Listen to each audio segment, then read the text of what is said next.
Bem-vindos ao Pergunta Simples, o vosso podcast sobre comunicação. Hoje tenho uma novidade. O Pergunta Simples tem um novo site. É o mesmo endereço, mas com uma cara nova. Espreitem, vejam se gostam. Está em perguntasimples.com. Lá aproveitem para subscrever, é gratuito, comentar ou ouvir um episódio antigo. Também dá para partilhar com algum amigo que ainda não saiba do Pergunta Simples.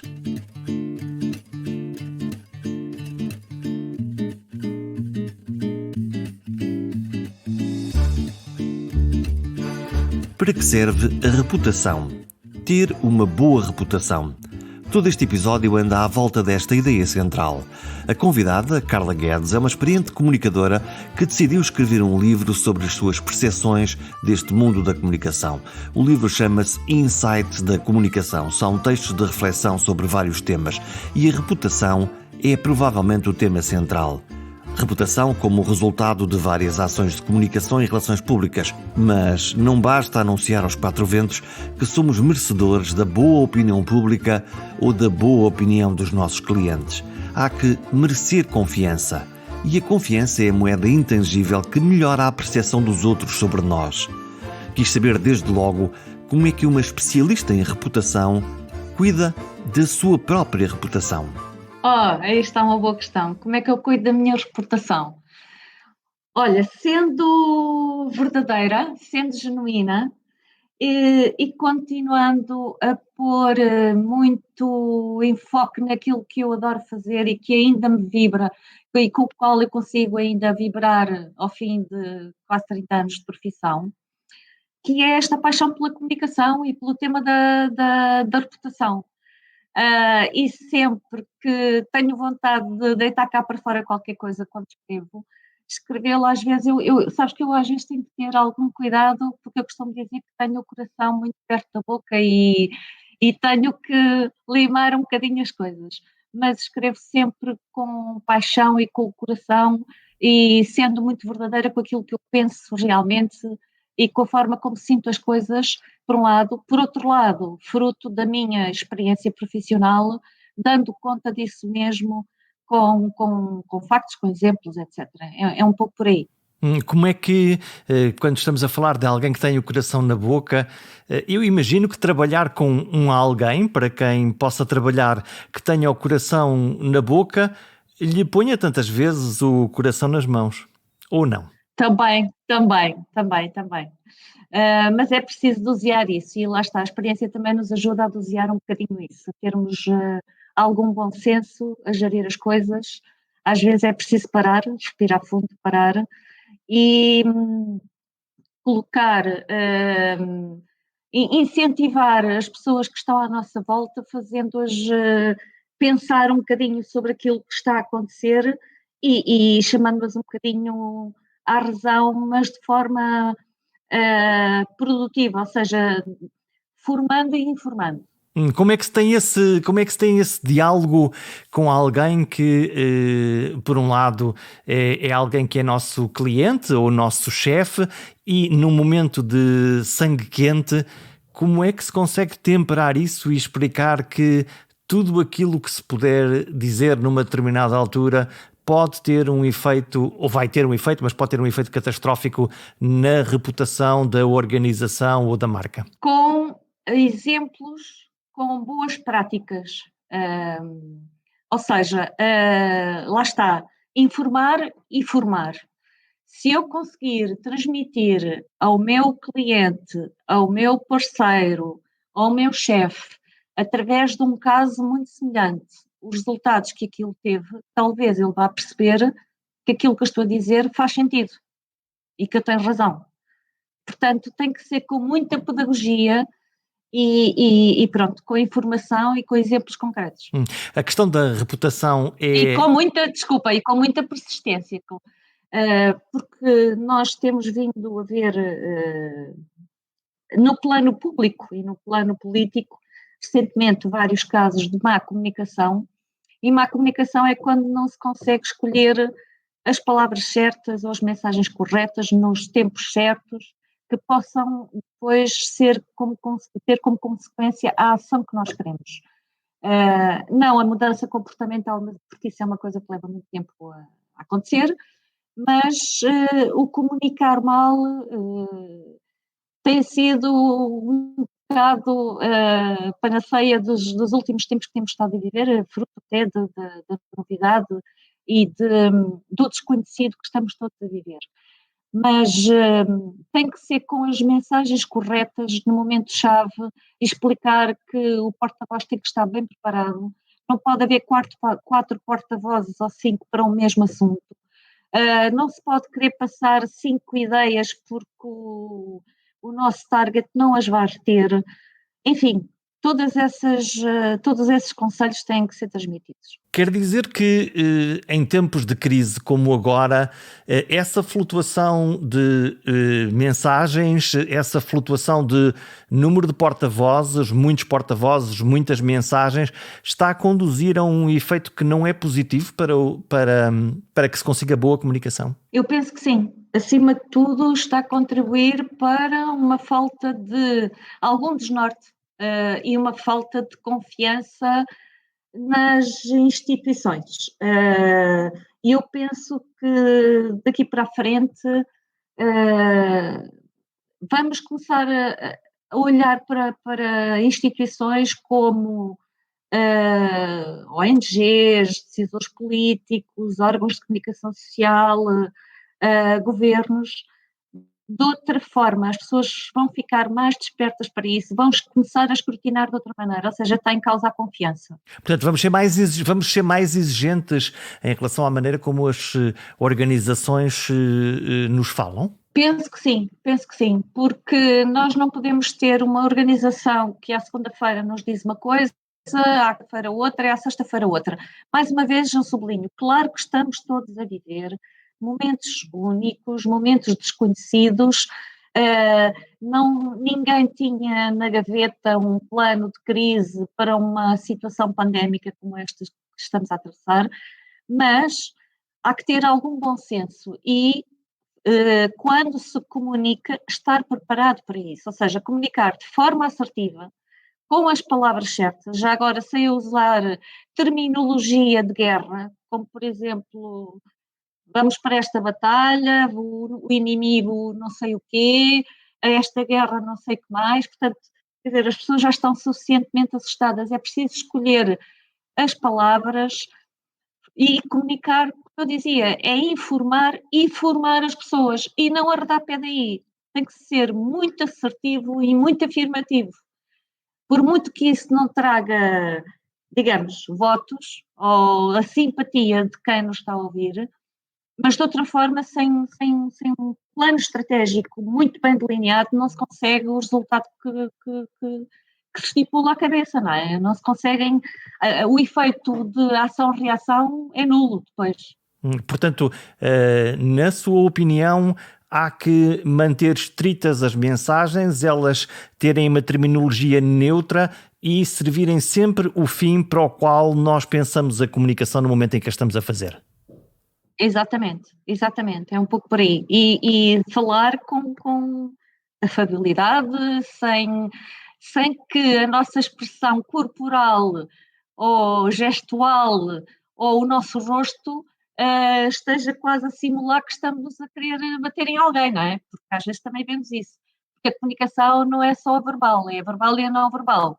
E isso é muito importante. O que é que acontece quando nós estamos a ouvir falar a alguém, em particular na televisão, dado que nós estamos a falar de linguagem corporal, de linguagem não verbal? O que é que acontece quando alguém nos transmite uma mensagem com ar ríspido ou agreste ou zangado e que ainda por cima usa terminologia de guerra? Eu penso que a eficácia da mensagem fica ao lado e vai gerar não é empatia, mas falo muito longe disso, não é? Quer dizer, dá a sensação que passo a expressão que está ali a fazer um frete e quase que nos está a passar um atestado de estupidez a todos nós, como que se fossem sem os burros, vocês não estão a perceber, mas não vai criar empatia que é fundamental. Essa empatia... E não vai conquistar, certamente, Não vai conquistar certamente as pessoas. Como é que Não se as vai conquista? levar a agir. Como é que se conquistam as pessoas? Como é que se cria esse laço de empatia na comunicação que faz com que eu diga, eu gosto desta pessoa, eu quero ouvir o que é que ela me está a contar? Um líder tem que ser carismático, tem que passar segurança, tem que passar firmeza, tem que acreditar naquilo que está a dizer, tem que ser seguro naquilo que está a dizer, tem que estar munido de informação técnica relevante e eficaz, não é? Não pode ser com base em suposições. Quando me pergunta isso, vem-me à cabeça, por exemplo, Barack Obama, que conseguia, que conseguia de uma forma genial transmitir a mensagem e conquistar o coração das pessoas.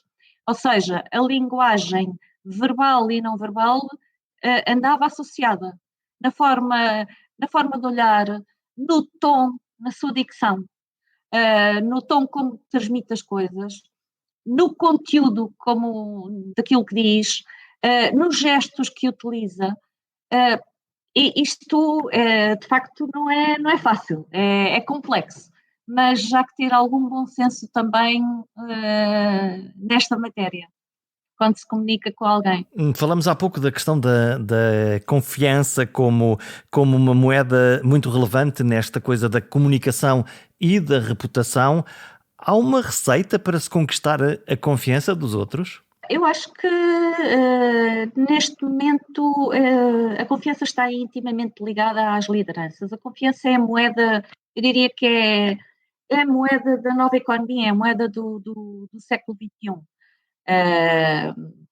Nós, quando falamos que as pessoas estão um bocadinho, vive-se um bocadinho este desnorteio em relação, em relação àquilo que ouvimos, é porque somos bombardeados diariamente com um sem número de informações, ou seja, para além de uma pandemia, estamos a viver uma infodemia, ou seja, é uma pandemia ligada à informação, à quantidade de informação com que todos os dias nós somos bombardeados. Aliás, há estudos internacionais que indicam que hoje em dia mais de 60% das pessoas informam-se apenas em redes sociais, portanto, no digital. O digital ganhou aqui um peso muito grande. Ora, isso dá aqui caso às teorias da conspiração, às fake news, à boa informação e à má informação, enfim, de facto esta estrutura, a organização ou o bem, este ativo de confiança está um bocado abalado e há que trabalhá-lo muito seriamente. Eu acho que aqueles 4 organismos que eu falava há pouco são chamados cada vez mais, e na atualidade, é como que tivessem um mandato, governos, órgãos de comunicação social, quer sejam a mídia tradicional ou a mídia online, as empresas, os seus CEOs, as suas lideranças, as ONGs, são chamadas, têm um mandato neste momento para reconstruir e restaurar a confiança da sociedade. Só todos juntos é que vamos conseguir fazê-lo. Porque a confiança, tal como a construção da reputação, tem a ver com várias dimensões, com o apelo emocional, com visões, lideranças viradas para, enfim, para aquilo que há de vir, para o futuro, não só para o presente como para o futuro, para o ambiente de trabalho, para as pessoas, para a questão da ética, enfim, tem a ver com diversas dimensões e cada vez mais nós vamos ser chamados a responder por isso porque no fundo, como eu dizia, a confiança é a nova moeda do século XXI, a par da reputação, e só assim é que se consegue influenciar, e quando eu digo influenciar é no bom sentido, conduzir a comportamentos responsáveis, saudáveis e éticos. Que dicas é que nós podemos dar a estas lideranças? Lá está, governo, ONGs, empresas, mídia, no fundo é a sociedade de uma forma muito geral. Que dicas é que nós podemos dar a todos nós? No fundo são dicas para nós próprios, para que possamos recriar ou incrementar ou reforçar os nossos laços de confiança? Às empresas que olhem muito para, para as questões da ética e da responsabilidade social e para as questões da temática dos recursos humanos. Porque já lá vai o tempo em que os 4 P's do marketing eram suficientes, ou seja, pensar apenas no produto, preço, na distribuição e ter um bom plano de marketing era suficiente para estar no mercado e conquistar mais mercado e fazer negócio. E agora Ou seja, precisamos do que mais? Precisamos de ir além disso, precisamos de interagir com o conceito de reputação. Precisamos de interagir nas diversas dimensões da reputação. Ou seja, mais do que produtos e serviços, nós temos que ter o apelo emocional que eu falava, ou seja, perceber o quanto as pessoas gostam ou admiram ou respeitam a marca. Precisamos ter um desempenho financeiro, ou seja, medir as percepções e os resultados da empresa. Precisamos ter uma visão de liderança, ver de que forma é que a empresa é percebida como bem administrada, como tendo uma visão de futuro e capacidade de capitalizar oportunidades de mercado. Precisamos de olhar a componente do ambiente de trabalho, ou seja, é um bom local de trabalho ou não, como é que implementa políticas de motivação dos seus colaboradores, tem ou não planos de responsabilidade social, é uma empresa ética ou apenas diz que é ética? Qual é a diferença? No fundo, uma empresa, se declara ética, esperamos todos, até pelo bem da confiança, que ela se comporte conforme o produto que anuncia, neste caso, de ser uma empresa ou uma organização eticamente responsável no seu comportamento e na sua ação. Sim, eu escrevi em tempos, e isso está no meu livro, o Insights de Comunicação, um artigo em que eu chamei em que eu intitulei Relatório Minoritário. À semelhança do nome de um filme. Enfim, é bom haver aqui um match perfeito, haver equivalência, não é alguma, é haver equivalência entre o ser e o parecer. Porque eu posso ter dinheiro para investir numa grande campanha de responsabilidade social em torno das questões éticas, das questões ambientais, mas se calhar o meu negócio, pelo contrário, até contribui, se eu for uma empresa que opera num setor de grande poluição, comando de resíduos posterior, pode não corresponder exatamente, não é? E esse escrutínio, como nós temos um consumidor cada vez mais atento, cada vez mais informado, principalmente nas faixas etárias mais jovens, que estão muito atentas à dimensão ecológica, às temáticas da ecologia, precisamos de ter atenção a isso, porque somos escrutinados pelo público em geral. O que é que nós estamos num momento em que estamos em plena pandemia, estamos no meio de um confinamento, a ideia tradicional de muitas empresas de todos estarmos ou trabalharmos num escritório, estou a pensar nos escritórios em particular, obviamente a indústria continua a trabalhar, mas a ideia de ir ao escritório, estar com os nossos colegas, ajuda sempre a criar uma noção de corpo, uma cultura de empresa, os valores comuns que nós temos. Sim. Então e agora, como é que é? Estando cada um para o seu lado, não tarda, passa um ano sem que nós consigamos falar com os nossos colegas, estar todos juntos, participar numa reunião geral. Que impacto é que isto pode ter? Pode ter algum impacto ao nível da cultura empresarial, em matéria de comunicação interna.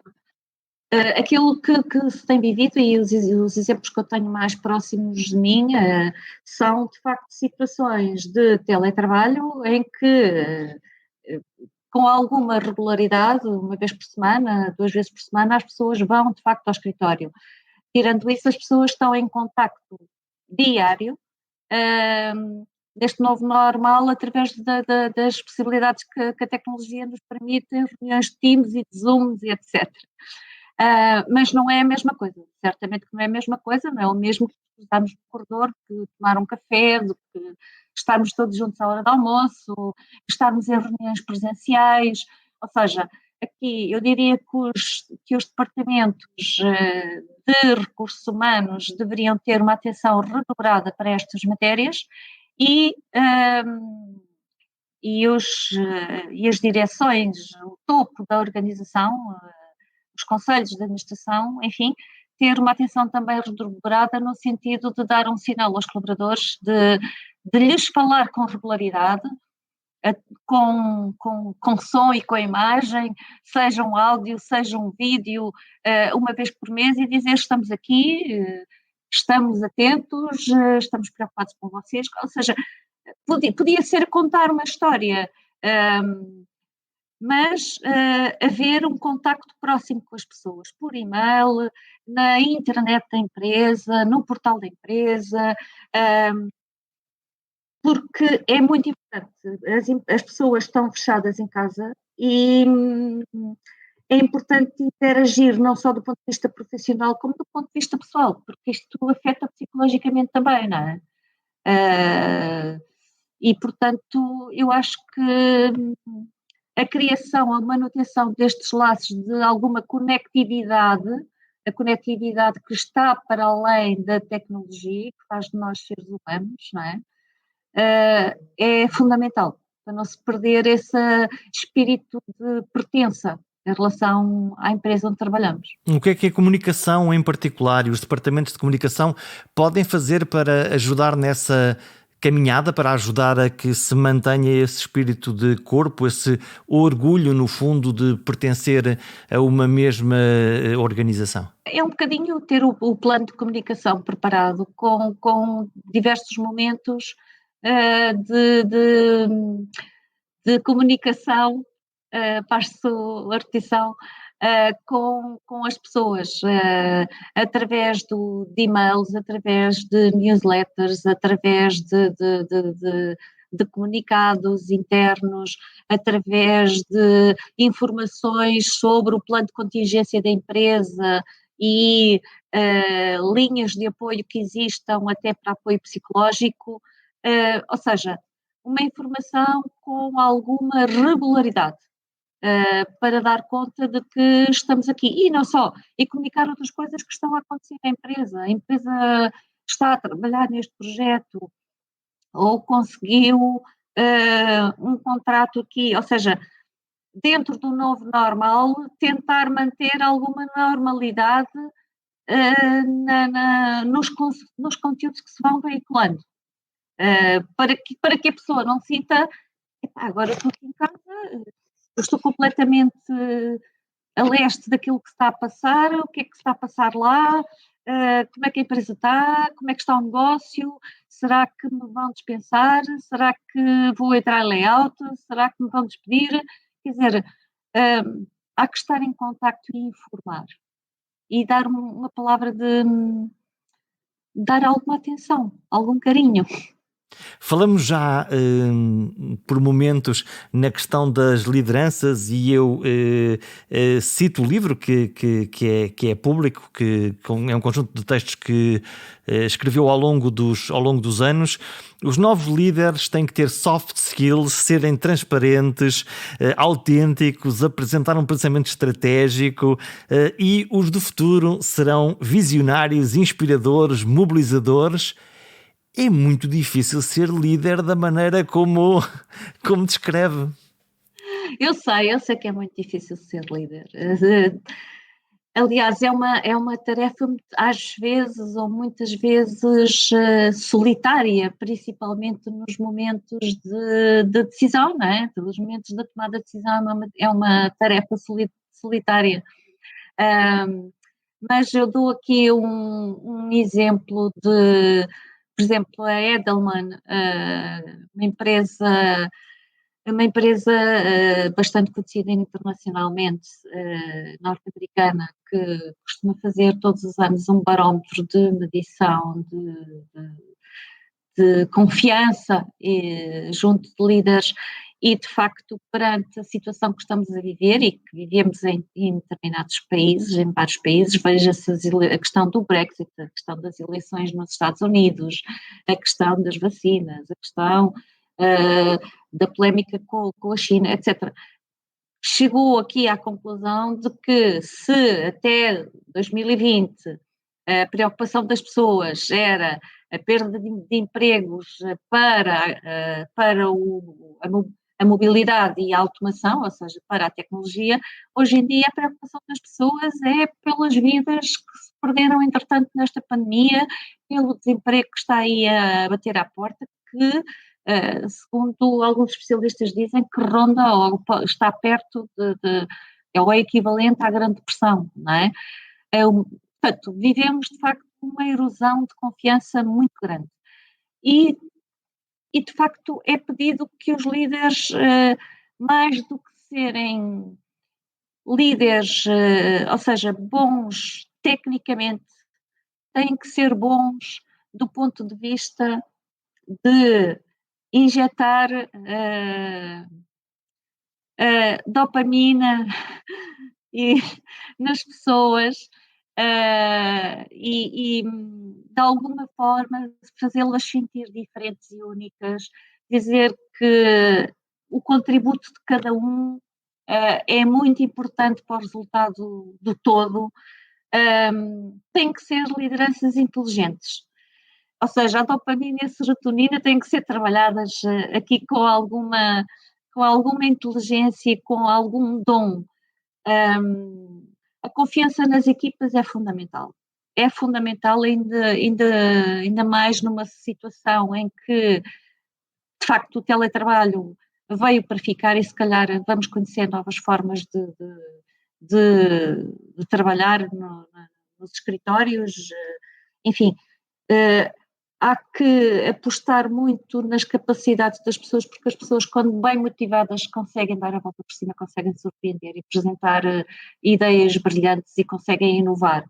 Precisam de uma liderança com força, uma liderança ao seu lado, uma liderança que as apoie, que as motive, e é nesse sentido que eu falo em inteligência emocional, é nesse sentido que eu falo em soft skills, ou seja, mesmo, e nós estamos a ver isso e essa revolução também está a ser feita ao nível de recursos humanos, ao nível da contratação de pessoas, cada vez mais são tidas em conta as soft skills em detrimento das hard skills quando analisamos um currículo de alguém.